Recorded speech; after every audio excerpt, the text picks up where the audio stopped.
നമ്മ ഇന്ന് ഒരു സ്പെഷ്യൽ പരിപാടിക്കായിട്ട് കൂടിയേക്കാണ്.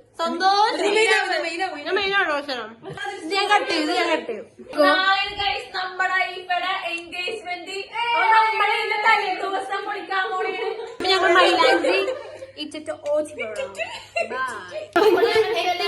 കാണണം. അവിടെ ഒരാളെ മ്യൂട്ടിലയച്ച് പോസായിട്ടിരിക്കും. ബാത്റൂമിൽ പോയി വന്നിട്ട് എന്താ പറയാനുള്ളത്? ഞാൻ കൈ കഴുകാൻ പോയതാ.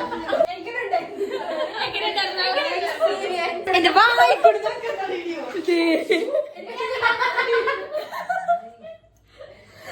ദുരന്തങ്ങള് നിങ്ങളുടെ പപ്പടം അറിയാൻ പറ്റും. എന്റെ പപ്പടം അവള് കൊണ്ടുപോയി. ഇതേ കണ്ട അത് ഒരു ഉളുപ്പില്ലാണ്ട് തിന്നണോ. ഇതേ മൈലാഞ്ചി ഇനി ഇടാനുണ്ട്, കഴിഞ്ഞിട്ടില്ല. ചാൻസി പണിയെടുക്കുന്നു കൈസ് ആദ്യമായിട്ട്.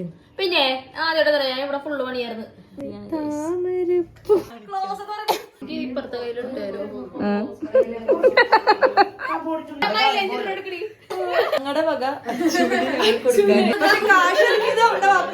ഇന്നത്തെ കലാപരിപാടികൾ ഇവിടെ അവസാനിക്കുന്നില്ല.